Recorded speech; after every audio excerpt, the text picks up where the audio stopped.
स्वागत है मित्रों। 39वें दिन में आप सभी का स्वागत है। विज्ञान भैरव तंत्र पार्ट 2 और पेज नंबर 73 पर है। मैं शुरू करता हूँ।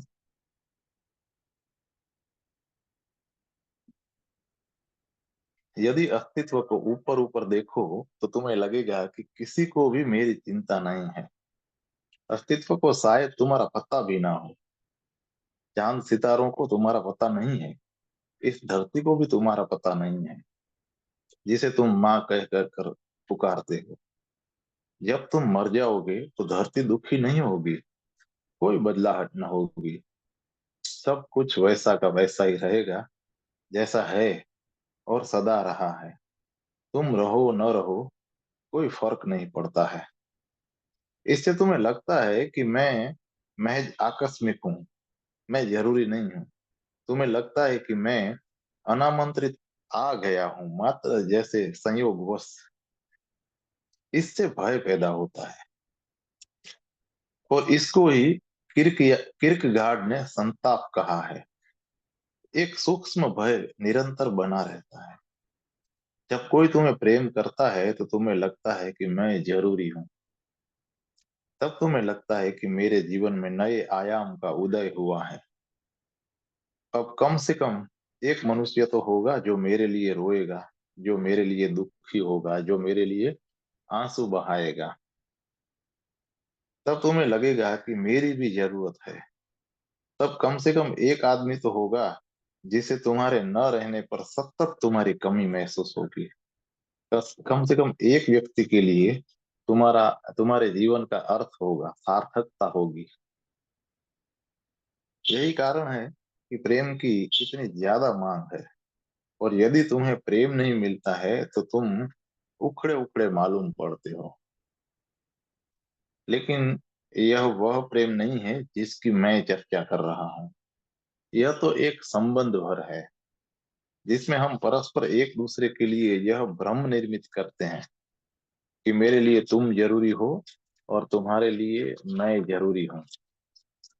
इस प्रेम में मैं तुम्हें यह भ्रम देता हूँ कि तुम्हारे बिना मेरा प्रयोजन, मेरी अस्वस्थता, मेरा जीवन सब कुछ खो जाएगा। और वैसे ही तुम भी मुझे यह भ्रम देते हो कि मेरे बिना तुम्हारा सब कुछ खो जाएगा। इस तरह हम एक दूसरे को भ्रम में पड़े रहने में सहायता करते हैं। हम एक पृथक और निजी दुनिया बना लेते हैं, जिसमें हम फिर से अर्थपूर्ण हो जाते हैं, जिसमें इस विराट जगत की समस्त उदासीनता भूल जाती है।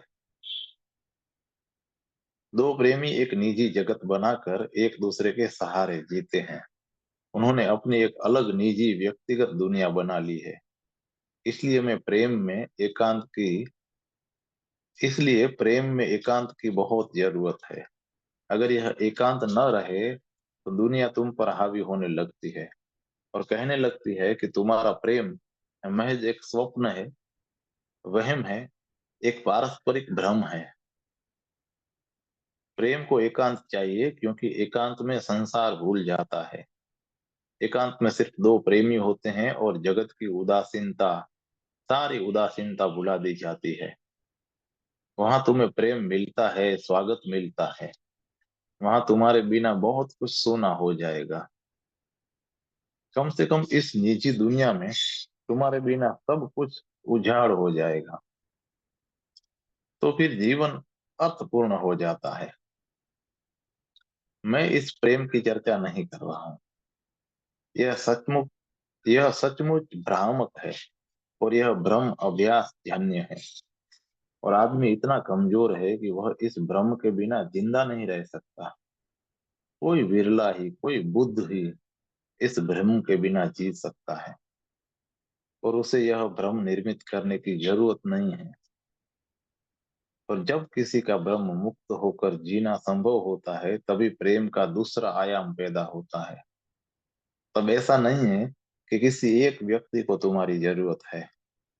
इस प्रेम में यह बोध होता है कि तुम इस उदासीन नजर आने वाले अस्तित्व से भिन्न नहीं हो, कि तुम इसके अंश हो, कि तुम उसके साथ जैविक रूप से जुड़े हो। और फिर जब किसी वृक्ष में फूल लगते हैं तो वह फूलों वाला वृक्ष तुमसे भिन्न नहीं है। तुम वृक्ष में फूल बनकर खिलते हो, और वृक्ष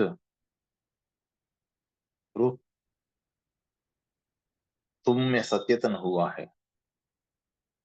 सागर, रेत और सितारे सब तुम्हारे साथ एक हैं। तुम कोई अलग थलग द्वीप नहीं हो। तुम ब्रह्मांड के साथ जैविक रूप से एक हो। समस्त ब्रह्मांड तुम्हारे भीतर है, और तुम समस्त ब्रह्मांड में हो। जब तक तुम इस बात को नहीं जानते, नहीं अनुभव करते, तब तक उस प्रेम को नहीं अनुभव कर सकते जो एक चित्त की अवस्था है। और जब तुम यह समझ लेते हो, तब तुम्हें यह निजी भ्रम निर्मित करने की जरूरत नहीं रहती कि कोई व्यक्ति मुझे प्रेम करता है। तो तब जीवन में अर्थ है। और यदि कोई व्यक्ति तुम्हें प्रेम नहीं करता है, तो उससे इस अर्थ में कोई कमी नहीं पड़ती है। तब तुम जरा भी भयभीत नहीं होगे, क्योंकि मृत्यु भी तुम्हें नहीं मिटा सकेगी। मृत्यु तुम्हारे आकार को, शरीर को मिटा सकती है, लेकिन वह तुम्हें नहीं मिटा सकती, क्योंकि तुम अस्तित्व ही हो। ध्यान से यही घटित होता है। ध्यान का अर्थ ही यही है। इस प्रेम में तुम अंश बन जाते हो, द्वार बन जाते हो। तुम जानते हो कि अस्तित्व और मैं एक हैं। तब तुम्हारा सर्वत्र स्वागत है, और तब भय नहीं रह जाता। तब मृत्यु नहीं बचती है। तब प्रेम तुमसे प्रवाहित होता है, और तब प्रेम प्रयत्न नहीं है। तब तुम प्रेम करने के अतिरिक्त कुछ भी नहीं कर सकते। तब प्रेम श्वास जैसा हो जाता है। तुम अपने भीतर और बाहर प्रेम की ही श्वास लेते हो।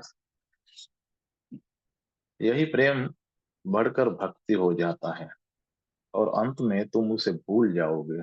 जैसे तुम अपनी श्वास को भूल जाते हो, क्या तुमने देखा है कि श्वास तुम्हें याद कब आती है? यह याद तब आती है जब श्वास लेने में कोई कठिनाई अनुभव होती है। श्वास की तकलीफ में ही तुम जानते हो कि मैं श्वास लेता हूँ। अन्यथा जानने की कोई जरूरत नहीं है। और अगर तुम्हें अपनी श्वास पता चलती है, तो उसका मतलब है कि तुम्हारी श्वास क्रिया में कुछ गड़बड़ है। अन्यथा श्वास की प्रक्रिया क्या पता चलने की जरूरत नहीं है। वह अपने आप ही चुपचाप चलती रहती है। वैसे ही अगर तुम्हें अपने प्रेम का बोध है, उस प्रेम का जिसे हम चित्त की अवस्था कहते हैं, तो समझना चाहिए कि प्रेम में कोई भूल है।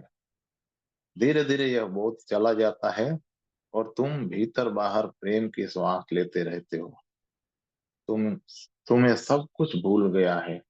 यह भी भूल गया है कि तुम प्रेम करते हो। तब यह प्रेम भक्ति बन गया। यह आत्यंतिक शिखर है, परम संभावना है, या जो भी नाम तुम इसे देना चाहते हो। जब प्रेम का बोध भी चला जाता है, तब भक्ति का उदय होता है। इसका यह मतलब नहीं है कि तुम बेहोश हो गए हो। इसका इतना ही अर्थ है कि प्रक्रिया इतनी मौन हो गई है कि उसके इर्द गिर्द कोई शोरगुल नहीं है। तुम इसके प्रति बेहोश नहीं हो, इसके प्रति तुम होशपूर्ण भी नहीं हो। प्रेम इतना स्वाभाविक हो गया है कि यह है, लेकिन कोई हलचल पैदा नहीं करता है। यह सहज और लयबद्ध हो गया है। तो स्मरण रहे कि जब मैं प्रेम की चर्चा करता हूँ, तो वह तुम्हारे प्रेम की चर्चा नहीं है। लेकिन अगर तुम अपने प्रेम को समझने की कोशिश करो, तो वह किसी भिन्न कोटि के प्रेम के विकास में सहयोगी होगा। इसलिए मैं तुम्हारे प्रेम के विरोध में नहीं हूँ। मैं सिर्फ इस तथ्य को प्रकट कर रहा हूँ कि अगर तुम्हारा प्रेम भय पर खड़ा है, तो वह सामान्य पाश्विक प्रेम से भिन्न नहीं है। इसमें कोई निंदा या आलोचना की बात नहीं है। यह एक तथ्य भर है। मनुष्य भयभीत है। उसे किसी की जरूरत है जो उसे यह आश्वासन दे दे कि कोई उसे भी चाहता है। उसे डरने की जरूरत नहीं है। एक प्रेमी उसे आश्वस्त करता है कि कम से कम एक व्यक्ति के साथ तुम्हें भयभीत होने की जरूरत नहीं है। अपनी जगह यह अच्छी बात है। लेकिन यह वही नहीं है जिसे बुद्ध या जीसस प्रेम कहते हैं। वे प्रेम को तो चित्त की अवस्था है। वह यह कोई संबंध नहीं है। इसलिए संबंध से ऊपर उठो और धीरे धीरे प्रेम पूर्ण हो। यह प्रेम तब तक संभव नहीं है जब तक तुम ध्यान में नहीं उतरते, जब तक तुम अपने भीतर के अमृत को नहीं जान लेते, जब तक तुम भीतर और बाहर के बीच गहरी एकता को नहीं जान लेते, जब तक तुम यह नहीं जानते कि मैं अस्तित्व हूँ, तब तक यह प्रेम कठिन होगा। ध्यान की ये विधियां तुम्हें संबंध से चित्त की अवस्था की ओर गति करने में सहयोगी होंगी। और समय की फिक्र मत करो। प्रेम में समय बिल्कुल अप्रासंगिक है। अब दूसरा प्रश्न है, भगवान आपने जिन विधियों की चर्चा की है उनमें से बहुसंख्यक विधियां शरीर का एक यंत्र की तरह उपयोग करती है। क्या कारण है कि तंत्र शरीर को इतना महत्व देता है? भगवान कहते हैं, यहाँ बहुत सी बुनियादी बातें समझने जैसी है। एक, तुम तुम्हारा शरीर हो। अभी तुम सिर्फ शरीर हो और कुछ नहीं हो। तुम्हें आत्मा वगैरह के बारे में ख्याल होंगे, लेकिन वे ख्याली हैं। जैसे तुम अभी हो, शरीर ही हो। अपने को यह मत धोखा दो कि मैं मृत्युंजय आत्मा, अमर आत्मा हूँ। इस आत्मवंचना में मत रहो। यह एक ख्याल भर है, और वह भी भय जनित ख्याल। आत्मा है या नहीं, तुम्हें इसका कुछ पता नहीं है। तुमने उस अंतरतम में अब तक नहीं प्रवेश किया है जहाँ अमृत की उपलब्धि होती है। तुमने सिर्फ आत्मा के संबंध में कुछ सुना है, और क्योंकि तुम मृत्यु से डरे हुए हो, इसलिए तुम इस ख्याल से चिपके हो। तुम जानते हो कि मृत्यु हकीकत है, और इसलिए तुम चाहते हो और मानते हो कि तुम्हारे भीतर कुछ हो जो अमृत हो। यह एक यह एक विश फुलफिलमेंट है। मैं यह नहीं कह रहा हूं कि आत्मा नहीं है। मैं यह भी नहीं कह रहा हूं कि ऐसा कुछ भी नहीं है जो अमृत है। नहीं, मैं यह कह रहा हूं नहीं, मैं यह भी नहीं कह रहा हूं। लेकिन जहां तक तुम्हारा सवाल है, तुम केवल देह हो, और तुम्हें ख्याल भर है कि आत्मा अमर है। यह ख्याल सिर्फ मानसिक है, और वह भी मृत्यु के भय के कारण निर्मित हुआ है। और ज्यो ज्यो तुम कमजोर होगे, बूढ़े होगे, त्यों त्यों अमर आत्मा और परमात्मा पर तुम्हारा विश्वास बढ़ता चला जाएगा। तब तुम मस्जिद, मंदिर और चर्च के चक्कर लगाने लगोगे। तुम्हारे मंदिरों मस्जिदों में जाकर देखो, वहां तुम्हें मृत्यु की कगार पर खड़े बूढ़े बूढ़ियां इकट्ठे मिलेंगे। युवक बुनियादी रूप से नास्तिक होता है, ऐसा सदा रहा है। जिसने जितने तुम जवान हो, उतने ही नास्तिक भी हो। जितने तुम युवा हो, उतने ही अविश्वासी हो। क्यों? यह इसलिए कि तुम अभी बलवान हो। अभी तुम्हें भय बहुत कम है, और मृत्यु के संबंध में तुम अभी अनजान हो। तुम्हारे लिए मृत्यु किसी सुदूर भविष्य में है। वह केवल दूसरों को घटित होती है। मृत्यु अभी तुम्हारे लिए नहीं है। लेकिन जैसे जैसे तुम बड़े होगे, वैसे वैसे तुम्हें एहसास होगा कि अब मैं भी मर सकता हूँ। मृत्यु करीब आती है और व्यक्ति आस्तिक होने लगता है। सभी विश्वास भय पर खड़े हैं, सभी विश्वास। और जो भय से विश्वास करता है, वह अपने को सिर्फ धोखा देता है। तुम अभी देह ही हो, और यही तथ्य भी है। तुम्हें चिन्मय का अभी कोई पता नहीं है। तुम केवल मृण्मय को जानते हो। लेकिन चिन्मय है, तुम उसे जान भी सकते हो। विश्वास से काम नहीं चलेगा, जानना भी जरूरी है। तुम उसे जान सकते हो। ख्याल किसी काम के नहीं है जब तक वे ठोस अनुभव न बन जाए। इसलिए ख्यालों के धोखे में मत पड़ो। ख्यालों और विश्वासों को अनुभव मत समझ लो। यही कारण है कि तंत्र शरीर से शुरू करता है। शरीर तथ्य है। तुम्हें शरीर से यात्रा करनी होगी क्योंकि तुम शरीर में हो। यह कहना भी ठीक नहीं है। मेरा यह कहना सही नहीं है कि तुम शरीर में हो। जहां तक तुम्हारा संबंध है तुम शरीर ही हो, शरीर में नहीं हो। तुम्हें इस बात का कुछ पता नहीं है कि शरीर में क्या छिपा है। तुम सिर्फ शरीर को जानते हो। शरीर के पार का अनुभव तुम्हारे लिए अभी बहुत दूर का तारा है। अगर तुम दार्शनिकों और धर्मशास्त्रियों के पास जाओ तो तुम पाओगे कि वे सीधी आत्मा से आरंभ करते हैं। लेकिन तंत्र सर्वथा वैज्ञानिक है। वह वहां से शुरू करता है जहां तुम हो।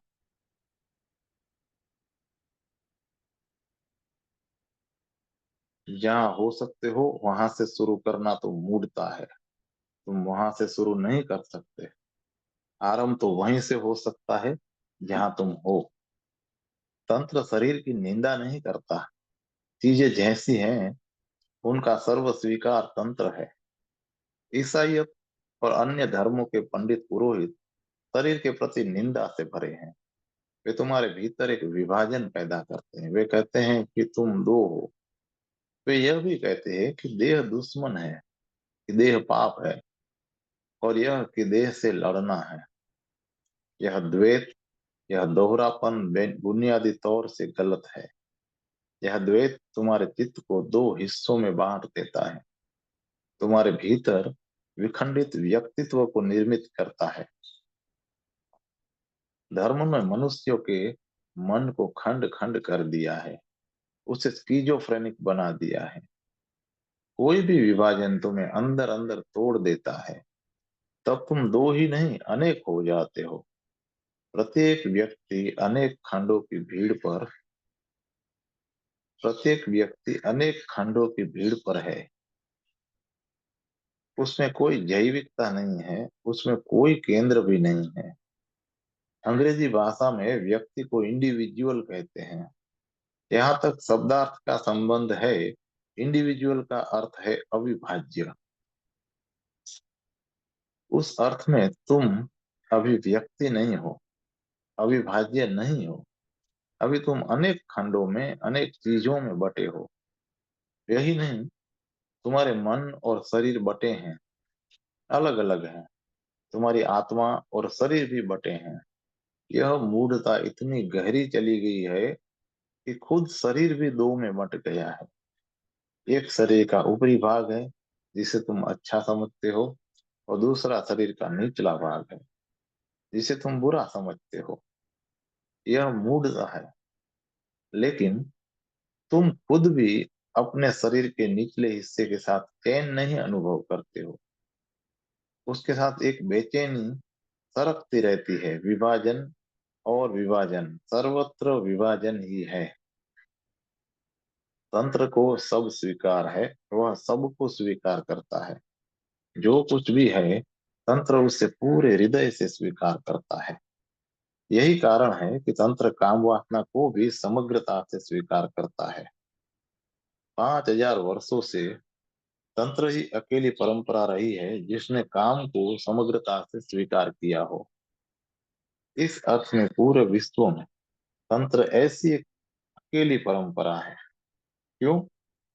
क्योंकि सेक्स या काम वह बिंदु है जहां तुम हो, और कोई भी यात्रा वहीं से हो सकती है जहां तुम होते हो। तुम अपने काम केंद्र पर हो। तुम्हारी ऊर्जा काम केंद्र पर है, और उसी बिंदु से यात्रा करनी है। उससे आगे जाना है, पार जाना है। अगर तुम केंद्र को ही इनकार करते हो तो तुम सिर्फ अपने को धोखा दे सकते हो कि तुम गति कर रहे हो। लेकिन गति असंभव है। तब तुम उसी बिंदु को इनकार कर रहे हो जहां से गति संभव होती है। इसलिए तंत्र देह को स्वीकार करता है, काम को स्वीकार करता है, सबको स्वीकार करता है। और तंत्र कहता है कि विवेक सबको स्वीकार कर उसे रूपांतरित करता है। केवल अज्ञान इनकार करना जा केवल अज्ञान इनकार करना जानता है। विवेक को सब कुछ स्वीकार है, अज्ञान को सब कुछ अस्वीकार है। विवेक के हाथों में पड़कर जहर भी औषधि बन जाता है। देह उस चीज के लिए साधन बन सकती है जो देहातीत है। वैसे ही काम ऊर्जा आध्यात्मिक शक्ति बन सकती है। स्मरण रहे, जब तुम पूछते हो कि तंत्र में शरीर को इतना महत्व क्यों दिया जाता है, तो यह प्रश्न तुम क्यों पूछते हो, इसका क्या कारण है? तुम शरीर के रूप में जन्म लेते हो और शरीर के ही रूप में जीते हो।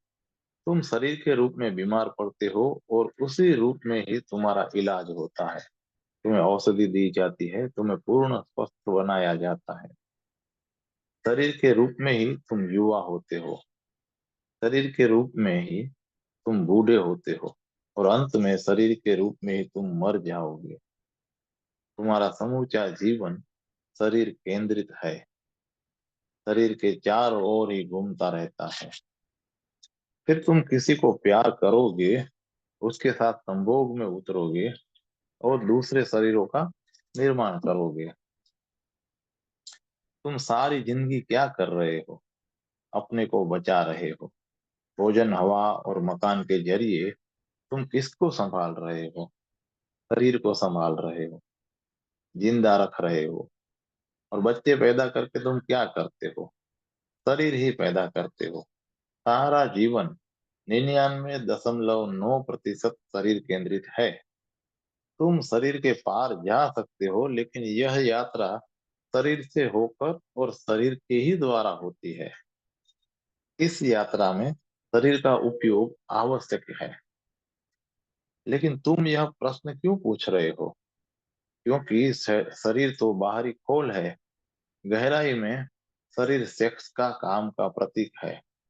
इसलिए जो परंपराएं काम विरोधी हैं, वे शरीर विरोधी भी हैं। और जो परंपराएं काम विरोधी नहीं हैं, वे शरीर के प्रति मैत्रीपूर्ण हो सकती है। और तंत्र सर्वथा मैत्रीपूर्ण है। और तंत्र कहता है कि शरीर पवित्र है, धार्मिक है। तंत्र की दृष्टि में शरीर की निंदा अधार्मिक कृत्य है, पाप है। यह कहना कि शरीर अशुद्ध है या शरीर पाप है, तंत्र की निगाह में मूढ़ता है। तंत्र ऐसी शिक्षा को विश्व भरी शिक्षा मानता है। तंत्र शरीर को स्वीकार करता है, स्वीकार ही नहीं करता, वह उसे शुद्ध, निर्दोष और पवित्र मानता है। तुम शरीर का उपयोग कर सकते हो, उसे पार जाने का माध्यम बना सकते हो। पार जाने में भी वही सहयोगी होगा। लेकिन अगर तुम शरीर से लड़ने लगो तो तुम चूक गए। अगर तुम शरीर से लड़ने लगे तो तुम बीमार से बीमार होते जाओगे। और अगर तुम शरीर से लड़ते ही रहे तो तुम्हारे हाथ से अवसर निकल जाएगा। लड़ना नकारात्मक है, तंत्र विधायक रूपांतरण है। शरीर से मत लड़ो, लड़ने की कोई जरूरत नहीं है। यह ऐसे ही है कि तुम जिस कार में बैठे हो उसी कार से लड़ रहे हो, और तब कोई यात्रा नहीं हो सकती, क्योंकि तुम वाहन से लड़ रहे हो। वाहन से लड़ना नहीं है, बल्कि उसका सदुपयोग करना है। लड़ने से वाहन नष्ट होगा, यात्रा कठिन होगी। शरीर एक सुंदर वाहन है, बहुत रहस्यपूर्ण और बहुत जटिल। इसका उपयोग करो, इससे लड़ो मत, इसके साथ सहयोग करो। जिस क्षण तुम इसके विरोध में जाते हो, तुम स्वयं के विरोध में जाते हो। यह ऐसा ही है कि कोई व्यक्ति कहीं जाना चाहे और अपने पांव से लड़ने लगे, उन्हें काट कर फेंके। तंत्र कहता है कि शरीर को जानो, उसके रहस्यों को समझो, तंत्र कहता है कि शरीर की ऊर्जा को जानो और जानो कि यह ऊर्जा कैसे भिन्न भिन्न आयामों में गति करती है और रूपांतरित होती है। उदाहरण के लिए काम ऊर्जा को ले लो। वह शरीर की बुनियादी ऊर्जा है। सामान्यतः हम काम ऊर्जा का उपयोग सिर्फ बच्चे पैदा करने के लिए करते हैं। एक शरीर दूसरे शरीरों को पैदा करता है और ऐसे सिलसिला चलता रहता है। काम ऊर्जा का जैविक उपयोग सिर्फ बच्चे पैदा करना है, लेकिन वह अनेक उपयोगों में से एक उपयोग है और निम्नतम उपयोग है। निम्नतम कहने में कोई निंदा नहीं है, मगर निम्नतम है। वही ऊर्जा दूसरे सृजनात्मक काम भी कर सकती है। बच्चा पैदा करने का मूल बच्चे पैदा करना एक मूलभूत सृजन है। तुमने कुछ निर्मित किया। यही कारण है कि कोई स्त्री मां बनने पर एक सूक्ष्म आनंद का अनुभव करती है। उसने कुछ सृजन किया है। मनोवैज्ञानिक कहते हैं कि पुरुष जो स्त्री की भांति सृजन नहीं कर पाता है क्योंकि वह मां नहीं बन सकता है, उसे बेचैनी होती है। और इस बेचैनी पर विजय पाने के लिए वह बहुत सी चीजों का सृजन करता है। वह चित्र बनेगा, वह कुछ करेगा जिससे वह सर्जक हो जाए, जिससे वह मां बन जाए। यह भी एक कारण है कि क्यों स्त्रियां कम सृजनात्मक होती हैं और पुरुष अधिक सृजनात्मक होते हैं। स्त्रियों को एक स्वाभाविक आयाम उपलब्ध है जिसमें वे सहज ही सृजनात्मक हो सकती हैं, जिसमें वे मां बन सकती हैं, जिसमें वे परितृप्त हो सकती है और उन्हें एक गहरी तृप्ति का एहसास होगा। लेकिन पुरुष को उसका अभाव है और वह अपने भीतर कहीं एक असंतुलन अनुभव करता है।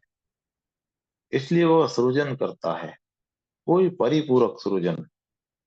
वह चित्र बनाएगा, वह गाएगा, नाचेगा, कुछ करेगा जिसमें वह भी मां बन सके। मनोवैज्ञानिक यह बात अब कहने लगे हैं कि तंत्र सदा से कहता रहा है कि काम ऊर्जा सदा सृजन का स्रोत है। इसलिए ऐसा होता है कि यदि कोई चित्रकार सचमुच अपने सृजन में गहरा डूब जाए तो वह काम वासना बिल्कुल भूल सकता है। अगर कोई कवि अपनी कविता में बिल्कुल तल्लीन हो जाए तो वह भी काम को भूल जाएगा। उसे ब्रह्मचर्य ओढ़ने की जरूरत न होगी। सिर्फ साधु महात्मा को, मठों में रहने वाले गैर सृजनशील साधु महात्माओं को ही अपने पर ब्रह्मचर्य लादने की जरूरत पड़ती है। क्योंकि अगर तुम सृजनशील हो तो ऊर्जा काम वासना में संलग्न थी, वही सृजन में लग जाती है। तब तुम काम वासना को बिल्कुल भूल सकते हो और इस भूलने में किसी प्रयत्न की जरूरत नहीं होगी। प्रयत्न करके भूलना असंभव है। किसी चीज को भूलने के लिए तुम प्रयत्न नहीं कर सकते। प्रयत्न ही तुम्हें बार बार उसकी याद दिलाता रहता है। यह व्यर्थ है। दरअसल यह आत्मघातक है। तुम किसी भी चीज को भूलने का प्रयत्न नहीं कर सकते। यही कारण है कि जो लोग अपने पर ब्रह्मचर्य लादते हैं, ब्रह्मचारी बनने को अपने को मजबूर कर रहे हैं, वे मानसिक रूप से काम वृत्ति के विकृति के शिकार बनते हैं। तब काम वासना शरीर से हटकर मन में चक्कर लगाने लगी है। पूरी बात अब मानसिक हो जाती है और वह बदतर है क्योंकि तब मन बिल्कुल विक्षिप्त हो जाता है। सृजन का कोई भी काम वासना को विलीन करने में सहयोग नहीं होगा। सृजन का कोई भी काम वासना को विलीन करने में सहयोग होगा। तंत्र कहता है अगर तुम ध्यान में उतर जाओ तो काम वासना बिल्कुल विलीन हो जाएगी। काम वासना बिल्कुल विलीन हो सकती है क्योंकि सारी ऊर्जा किसी ऊंचे केंद्र में समाहित हो रही है। और तुम्हारे शरीर में कई केंद्र हैं, और काम निम्नतम केंद्र है। और मनुष्य इस निम्नतम केंद्र पर जीता है। जैसे जैसे ऊर्जा नीचे से ऊपर की ओर गति करती है, वैसे वैसे ऊपर के केंद्र खुलने लगते हैं। वह ऊर्जा जब हृदय में पहुंचती है तो प्रेम बन जाती है, और वही ऊर्जा जब और ऊंचे उठती है तो नए आयाम और अनुभव फलित होते हैं। और जब वह ऊर्जा शिखर पर पहुंचती है, तुम्हारे शरीर के अंतिम शिखर पर, तो वह वहां पहुंच जाती है जिसे तंत्र सहस्त्रार कहता है। वह उच्चतम चक्र है। सेक्स या काम निम्नतम है, और सहस्त्रार उच्चतम। और काम ऊर्जा इन दोनों के बीच गति करती रहती है। काम केंद्र काम केंद्र से इसे मुक्त किया जा सकता है। जब वह काम केंद्र से छूटती है, तो तुम किसी को जन्म देने के कारण बनते हो। और जब वही ऊर्जा सहस्त्रार से मुक्त होकर ब्रह्मांड में समाती है, तो तुम अपने को नया जन्म देते हो। यह भी जन्म देना है, लेकिन जैविक तल पर नहीं। तब यह आध्यात्मिक पुनर्जन्म है। तब तुम्हारा पुनर्जन्म हुआ। भारत में हम ऐसे व्यक्ति को द्विज कहते हैं, क्योंकि उसका दोबारा जन्म हुआ। अब उसने अपने को एक नया जन्म दिया है। वही ऊर्जा अब ऊर्ध्वगमन कर गई है। तंत्र के पास कोई निंदा नहीं है। तंत्र के पास रूपांतरण की गुह्य विधियां हैं। यही कारण है कि तंत्र शरीर की इतनी चर्चा करता है। वह जरूरी है। शरीर को समझना जरूरी है। और तुम वहीं से आरंभ कर सकते हो जहां तुम हो। अब तीसरा प्रश्न है। आपने कहा कि प्रेम तुम्हें स्वतंत्र कर सकता है, लेकिन साधारणतः हम देखते हैं कि प्रेम आसक्ति बन जाता है, और वह हमें मुक्त करने की बजाय हमें और बांध लेता है। कृपया कर आसक्ति और स्वतंत्रता के संबंध में कुछ और कहें। प्रेम अगर आसक्ति बनता है तो वह प्रेम नहीं है। तुम प्रेम का अभिनय कर रहे हो। तुम अपने को धोखा दे रहे हो। आस्तिक की सच्चाई है, प्रेम तो उसकी भूमिका पर था।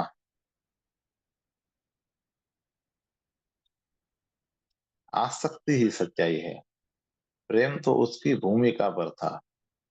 इसलिए जब भी तुम प्रेम में पड़ते हो, देर अबेर तुम्हें पता चल जाता है कि तुम एक साधन भर हो। और तब सारा संताप शुरू होता है। इसकी मैकेनिज्म क्या है, ऐसा क्यों होता है? अभी थोड़े दिन हुए, एक आदमी मेरे पास आया। वह बहुत अपराधी अनुभव कर रहा था। उसने कहा, मैं एक स्त्री को प्रेम करता हूँ और अतिशय प्रेम करता था। जिस दिन उसकी मृत्यु हुई, मैं जार जार हो गया। लेकिन अचानक मुझे भीतर किसी स्वतंत्रता का बोध हुआ, और ऐसा लगा कि जैसे कोई बोझ उतर गया हो। मैंने एक गहरी सांस ली, मानो मैं मुक्त हो गया हूँ। उसी क्षण उस व्यक्ति को अपने भाव की दूसरी परत का बोध हुआ। बाहर बाहर तो वह चीखता चिल्लाता था और कह रहा था कि उसके बिना मैं जिंदा नहीं रह सकता। अब जीना असंभव है, अब जीना मृत्यु जैसा लगता है। लेकिन उसने कहा कि किसी गहरे तल पर मुझे पता चला कि मैं हल्का अनुभव कर रहा हूँ।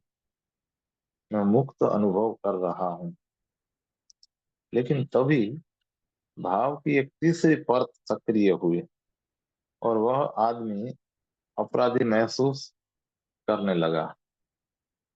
उस परत ने उससे पूछा कि यह क्या करते हो। और उस समय उसकी पत्नी का शव उसके सामने पड़ा था। फलतः वह बहुत अपराध भाव से भर गया। उसने मुझसे कहा कि मेरी मदद करें। यह मेरे मन को क्या हो गया है? मैंने उसे इतनी जल्दी धोखा दिया क्या? कुछ नहीं हुआ है, किसी ने धोखा नहीं दिया है। प्रेम जब आसक्ति बनता है तो वह बोझ हो जाता है, बंधन हो जाता है। लेकिन प्रेम आसक्त क्यों बनता है? पहली चीज तो यह है कि तुम्हारा प्रेम अगर आसक्ति बन जाए तो समझना चाहिए कि तुम प्रेम में महज भ्रम में थे, धोखे में थे। तुम अपने साथ खिलवाड़ कर रहे थे और समझ रहे थे कि यह प्रेम है। यह तो सच है कि तुम्हें आसक्ति की जरूरत थी, और अगर और गहरे जाओ तो पता चलेगा कि तुम गुलाम बनना चाहते थे। स्वतंत्रता के प्रति एक सूक्ष्म भय है, और इसलिए हर व्यक्ति गुलाम होना चाहता है। वैसे हर एक आदमी स्वतंत्रता की बात तो करता है, लेकिन किसी को भी सचमुच स्वतंत्र होने का साहस नहीं है। क्योंकि अगर तुम सचमुच स्वतंत्र हो जाओ तो तुम अकेले हो जाओगे। इसलिए अगर तुम्हें अकेले होने का साहस हो तो ही तुम स्वतंत्र हो सकते हो। लेकिन किसी को भी अकेला होना पर्याप्त साहस नहीं है। तुम्हें किसी की जरूरत है। तुम्हें किसी की जरूरत क्यों है? तुम जब अकेलेपन से ही भयभीत हो, तुम अपने से ही उबे हुए हो।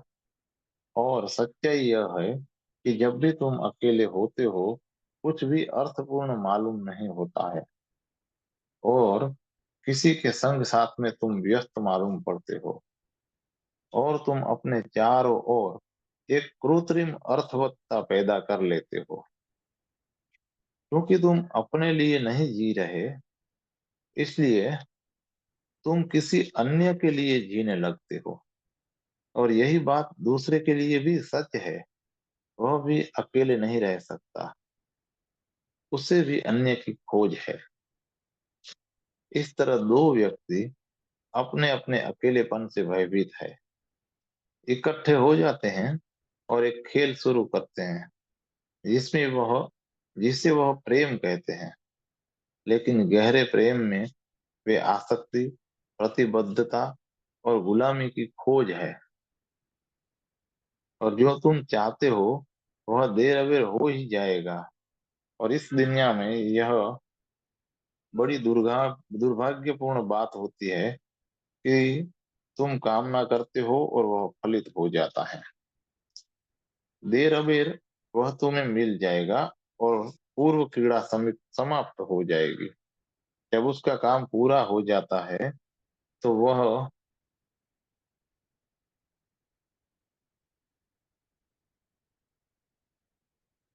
तो पूर्व पूर्व क्रीड़ा समाप्त हो जाएगी। जब तुम पति पत्नी हो जाते हो, एक दूसरे के गुलाम हो जाते हो, जब विवाह हो जाता है, तब प्रेम विदा हो जाता है। क्यों? क्योंकि प्रेम दो व्यक्तियों के बीच वह भ्रम है जो उन्हें एक दूसरे का गुलाम बनाने में सहयोगी होता है। सीधे सीधे तुम किसी को गुलाम नहीं बना सकते। यह बहुत अपमानजनक है। तुम सीधे सीधे किसी से नहीं कह सकते कि मेरे गुलाम बनो। वह विद्रोह कर उठेगा। तुम यह भी नहीं कह सकते कि मैं तुम्हारा गुलाम होना चाहता हूँ, इसलिए तुम कहते हो कि मैं तुम्हारे बिना नहीं जी सकता। लेकिन अर्थ वही है, मतलब एक ही है। और जब यह असली इच्छा पूरी हो जाती है तो प्रेम विदा हो जाता है, और तब बंधन और गुलामी का एहसास होता है, और तुम फिर से स्वतंत्र होने के लिए संघर्ष करने लगते हो। स्मरण रहे, मन का यह बड़ा विरोधाभास है कि जो तुम्हें मिल जाता है उससे तुम ऊब जाते हैं, और जो नहीं मिलता है उसकी कामना करते हो। जब तुम अकेले होते हो तो किसी बंधन, किसी गुलामी की चाह होती है तुम। और जब बंधन में होते हो तो स्वतंत्रता के लिए तरसने लगते हो। सच तो यह है कि गुलाम ही स्वतंत्रता के आकांक्षी होते हैं, और स्वतंत्र लोग फिर से गुलाम होने की चेष्टा करते हैं। ऐसे मन घड़ी के पेंडुलम की तरह एक अत्ती से दूसरी अत्ती के बीच डोलता रहता है। प्रेम आसक्ति नहीं बनता है, आसक्ति एक जरूरत थी। प्रेम ने बस कांटे में आटे का काम किया। तुम आसक्ति नाम की मछली खोज रहे थे, प्रेम ने उस मछली को पकड़ने के लिए कांटे में आटे का काम किया।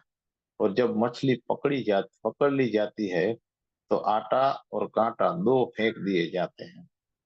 इस बात को ख्याल में रखो, और जब भी तुम कुछ करो तो उसके बुनियादी कारण का पता लगाने के लिए अपने भीतर जाओ। अगर सच्चा प्रेम हो तो वह कभी आसक्ति नहीं बनेगा। प्रेम की आसक्ति बनने में कौन सी चीज काम करती है? जिस क्षण तुम अपने प्रेमी या प्रेमिका से कहते हो कि सिर्फ मुझको प्रेम करो, तुमने उस पर मालकियत शुरू कर दी। और जिस क्षण तुम उस पर मालकियत करते हो, तो उस क्षण तुम उसे प्रगाढ़ रूप से अपमानित करते हो, क्योंकि मालकियत करके तुम उसे वस्तु में बदल देते हो। जब मैं तुम्हें अपने कब्जे में लेता हूँ, तब तुम व्यक्ति न रहे, तब तुम एक वस्तु हो गए, और तब मैं तुम्हारा उपयोग करता हूँ। और क्योंकि तुम मेरी चीज हो, इसलिए मैं दूसरों को तुम्हारा उपयोग नहीं करने दे सकता। और यह एक परस्पर सौदा है, जिसमें तुम भी मुझ पर मालकियत करते हो और मैं तुम्हारी वस्तु बन जाता हूँ। यह एक सौदा है कि अब कोई दूसरा तुम्हारा उपयोग नहीं करेगा। दोनों एक दूसरे से बंध जाते हैं और एक दूसरे के गुलाम हो जाते हैं। मैं तुम्हें गुलाम बनाता हूँ, और बदले में तुम मुझे गुलाम बनाते हो। और तब संघर्ष शुरू होता है।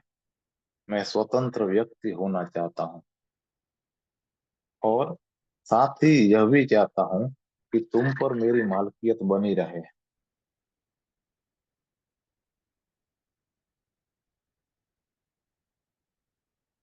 यही संघर्ष है। वैसे ही तुम भी अपनी स्वतंत्रता को कायम रखना चाहते हो। अगर मैं तुम पर मालकियत करूंगा तो तुम भी मुझ पर मालकियत करोगे। और अगर मैं अपने पर तुम्हारी मालकियत नहीं चाहता हूँ, तो मुझे तुम पर अपनी मालकियत छोड़नी होगी।